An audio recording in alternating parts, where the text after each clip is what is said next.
Hey everyone, it's Will, GamerDad, with another video for you.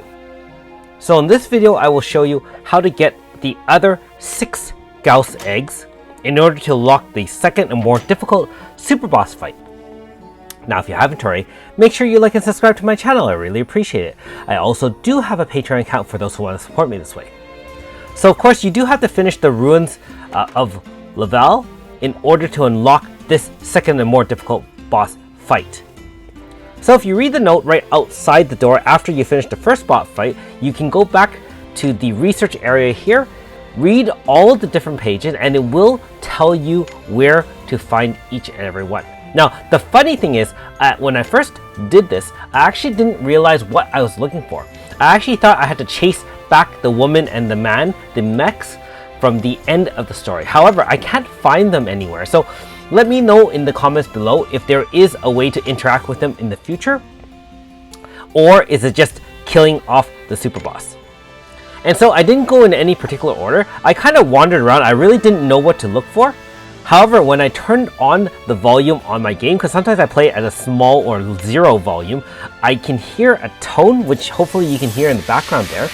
And your lead party member will have their wrist basically light up, and it's very similar to the interactions with either Total Theater World or the Minchi stamps in the other Total area. And not only will your sound kind of hit and your wrist kind of light up, there also is a kind of faint glowing orb or glowing light on that particular area where you can find a Gauss egg. So very, very tricky if you don't know where to look, or if you haven't looked up the information on Ultima, which is one of the Japanese websites. For me, as you know, I tried to do this without any guidance, so it did take me about an hour to kind of finally find the first one. And once I found the first one and know how to get it, it was simple to kind of wander through slowly, just watch for the wristband to light up, and then it was pretty easy to find that.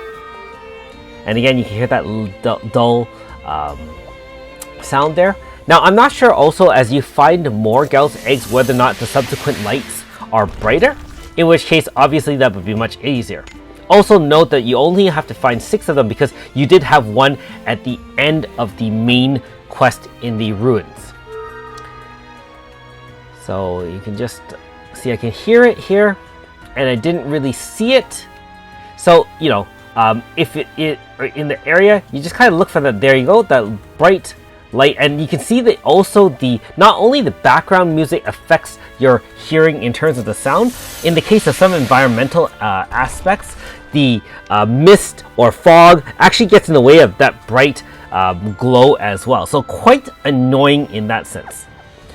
One other thing I'd like to touch upon is that even though they tell you to start this quest once you have, I guess, finished chapter 89 in the main story, I do think that being that I've kind of only mostly completed after chapter 92 the exploration, it would be much easier if you already finished the whole story of the main story part 3 to unlock all the different areas in order to finally kind of get to some of these ruins and other far off islands. And so even though it says chapter 89, I highly recommend, if you haven't already done this, finish off the entire main story and kind of do all your exploration and the other side quests associated with the main story before starting this one. Alright, so you can see that we have finally inserted all 7 Gauss eggs. We are going to take on the second more difficult super boss fight, and let me tell you, this one is a doozy. I think I actually didn't do it very eleganto, and I do apologize for that. It was quite ugly and actually took about an hour and a half of experimentation to kind of get this going. Also, the problem is that the boss has a high level of physical and type resistance, as well as the environment reducing your damage by 60% elemental damage. So you need ways to overcome the type resist 100%, as well as the type damage down 60%. So the easiest way is to use something like RCF in order to kind of boost your, in this case, water damage by 75% in Awakened Zone, decrease resistance by 75%, as well as other moves such as Baptizo Soul to kind of boost your party's water damage. So we did a first turn AF, and we can use Efi to help keep us alive. The boss has 2 HP stoppers. I think that one is at 50% and one is at 25%. Not 100% sure because you know what? The part of the aura is that you can't see the HP bar, which is very, very, very annoying. I would estimate this boss's HP to be roughly 1 billion. Didn't scan it or anything like that, but just in my experimentation as I did a ton of fights and kind of see what triggers what, that's what I think it is. Also, you do see the barrier return from the regular fight to the super boss fight, but however, this barrier is 100% shielded. The only way around it is to barrier pierce it. And so if you bring units such as Alma or Ify try to kind of blood ritual that, that might make it a little bit easy, or Minolka. I really tried not to use any sort of barrier piece because I think that is a more straightforward way of beating it. And I'll show you what I mean by I tried and I kind of screwed up here. As you know, I'm trying to make sure I do have 3 stacks, I guess multiple stacks of at least one person having the specialized orbs in order to survive so that Ify can kind of like keep its minions alive. Those blood contracts, remember that you can only refresh blood contract once all 3 have been used up on your 3 minions. One cheap way to do it is that when you see 2 being destroyed already, you can actually use blood ritual and eat up the 3rd one, not for barrier pierce so much, but so that the next turn you can refresh the the all 3 blood clouds with her shade move.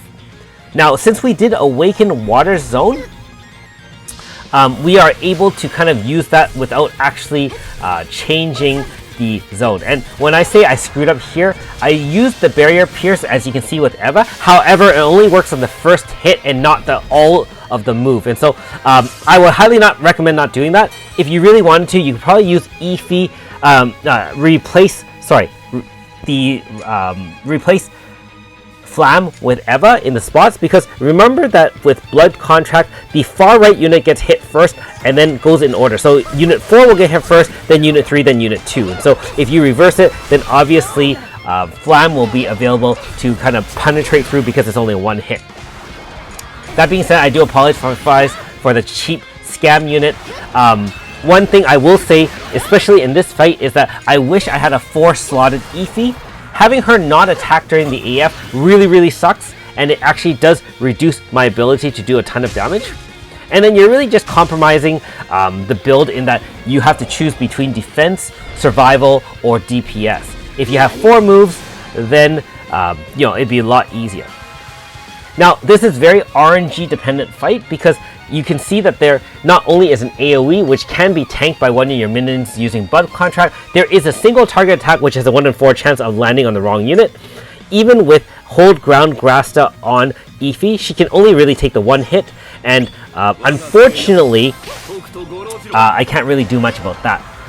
Now, one interesting use is that we are finally using VCing Alter Xion into the fight. And the reason for that is that the enemy can drain lots of MP, and if you don't have any way of recovering MP, you can get down to 0 really fast. And so I decided to use him to VC in for 25% MP recovery. We already have bodies all over the place, and remember that blood contract doesn't work if Ify is not alive. However, since we do have Tetra being able to bring everyone back from the dead, at 8 turns it will have reincarnation, and so I reactivated that in order to kind of get things going. Again, very ugly fight here, bodies everywhere, kind of not really elegant in that sense, not low turn or anything like that.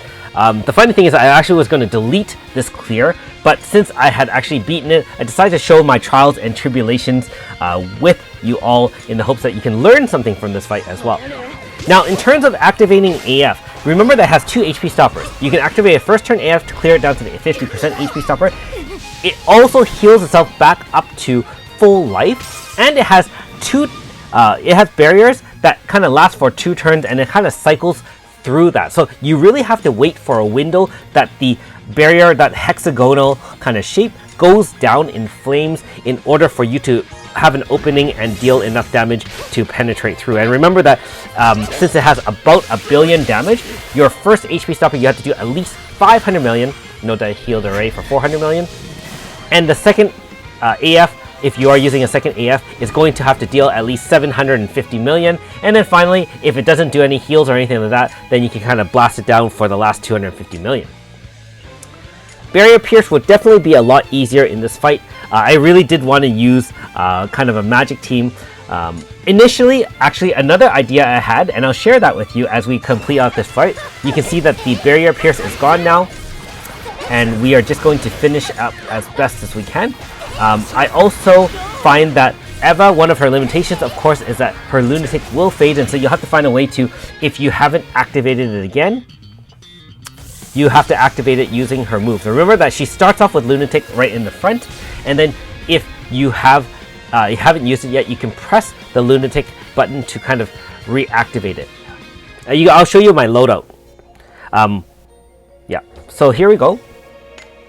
I used actually the power Benefique Grasta on Eva to extend her AF to 5 turns instead of 3.